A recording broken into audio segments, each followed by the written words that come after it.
This is Breaking the Mould, our regular look at the financial markets with Investment Director Russ Mould. Russ, how are you? I'm very well, Clara. How are you? Looking very Christmassy, may I say? Yeah, what happened to you? Well, I'll tell you what, I'll take your complaint to Mr. Marks and Mr. Spencer, because that's where I got it from. I think they sold all the really jazzy ones by the time I got there. I left it a bit late, so no offence meant, Mr. Bolland. Before I ask you what the fuss is, yes, I need to show you what my fuss is.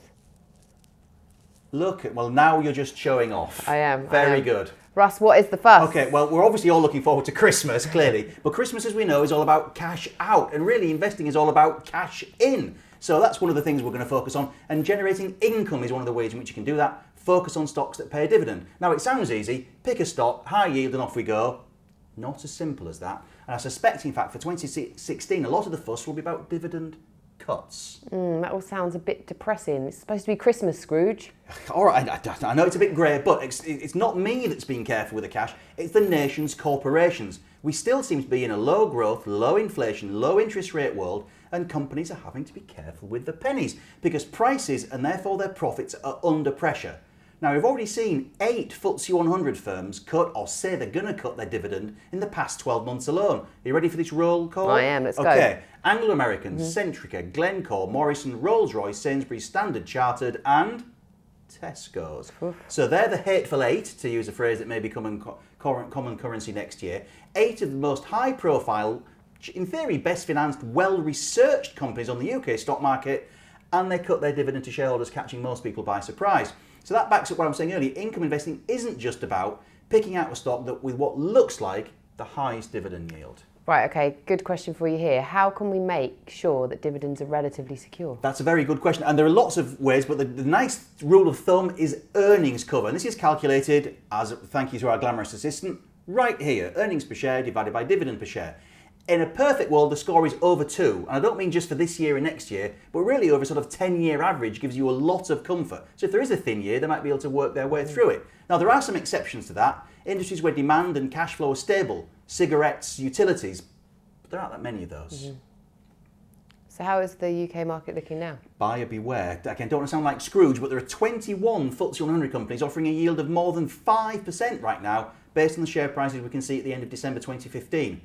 I'm not sure that's as safe as it seems or as good as it seems, especially after those 8 cuts this year. Now, the next graphic shows the top 10 dividend yields as of the 19th of December. They're the bars. And then the earnings cover, that's the line.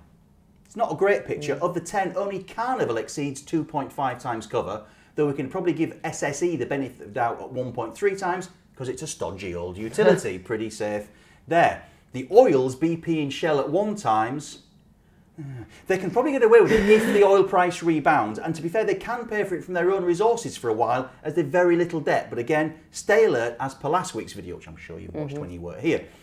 Keep a close eye on HSBC at 1.5, Pearson and Aberdeen at 1.2, borderline. But the ones that you really need to keep a close eye on, the ones that are probably at highest risk, BHP Billiton at 0.4 times cover, Rio Tinto and Glaxo at 1 times. Now, I'm not giving advice or anything could be construed as such or making a forecast here, but on that quick scratch test, sniff test, they're the ones at greatest risk of a 2016 divvy cut, using that earnings cover as a quick check. So, Russ, what is it that investors can do? 2 options, really. One, if you're a DIY investor, well, tread carefully, do your own research. History shows you actually tend to be better off buying a stock with a yield of 2.5% to 4% with good cover and then potential to grow that, rather than buying one with a yield north of 5 and skinny cover. It's just having to work its socks off just to protect. Because not only do you get the income, you can often get share price appreciation as the dividend increase, you show confidence the company's doing well. Now, that's a good start, but again, remember, the dividend cutters all took a big pasting as well share price-wise, so avoiding them will save you income pain and capital gain pain. Now, that's research. Time-consuming, a lot of patience, a lot of time.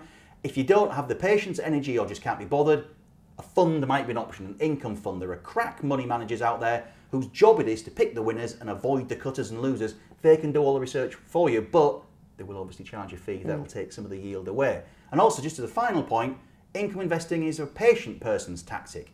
5, 10, 15 years. So income stocks and funds, not just for Christmas, they're for life. I got it. Okay, thank you, Russ. Merry Christmas to you. And a Merry Christmas to you. And may we say, Merry Christmas to you.